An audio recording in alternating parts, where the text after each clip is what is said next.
प्यारे भक्तगणों, आज आप सभी श्रवण करेंगे श्री दुर्गा सप्तशती पाठ 10वां अध्याय तुम्भ वध की कथा।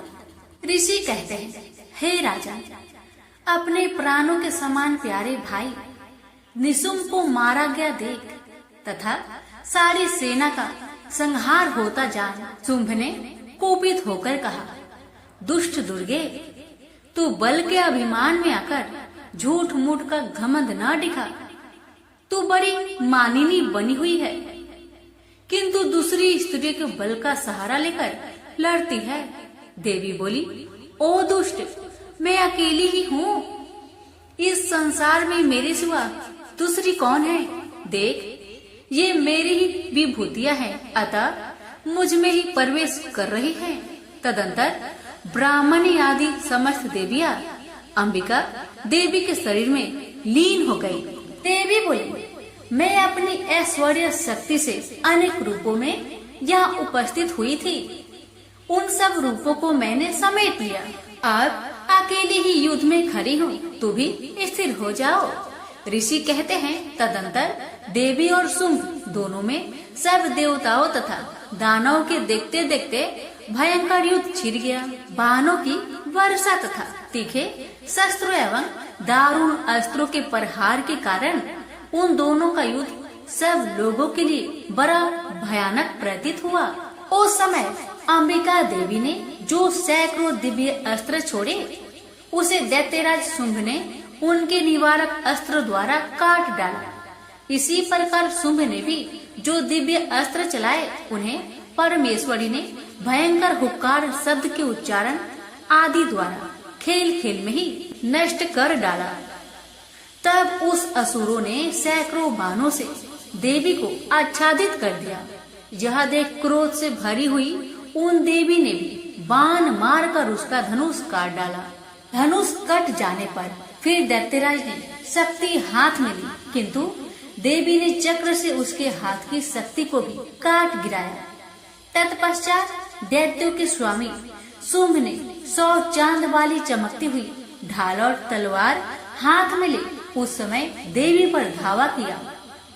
उसके आते ही चंडिका ने अपने धनुष से छोड़े हुए तीखे बाणों द्वारा उसकी सूर्य किरणों के समान उज्जवल ढाल और तलवार को तुरंत काट दिया।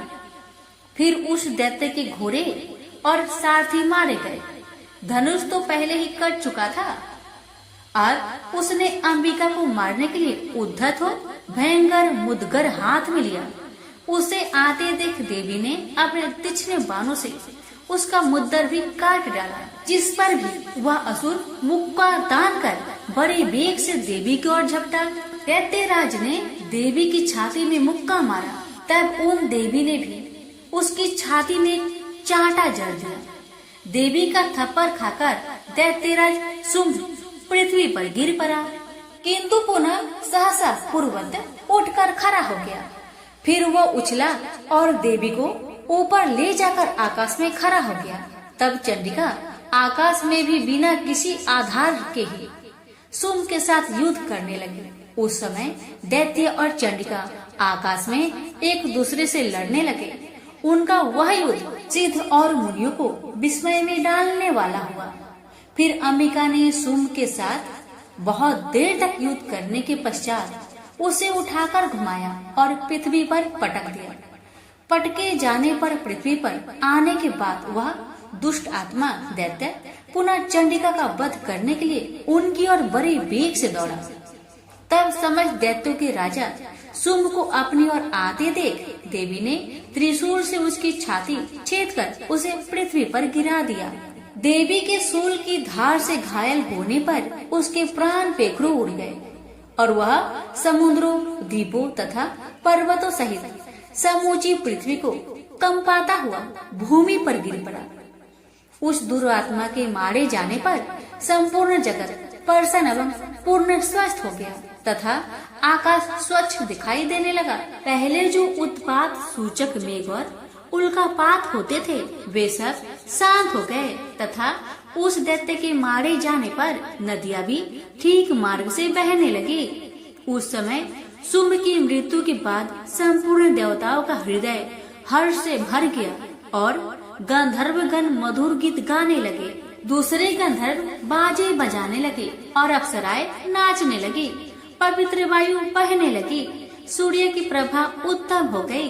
अग्निशाला की बुझी हुई आग अपने आप प्रज्वलित हो उठी तथा संपूर्ण दिशाओं के भयंकर शब्द शांत हो गए। पर श्री दुर्गा सप्तशती पाठ 10वां अध्याय समाप्त हुआ। प्रेम से बोलिए देवी माता की जय।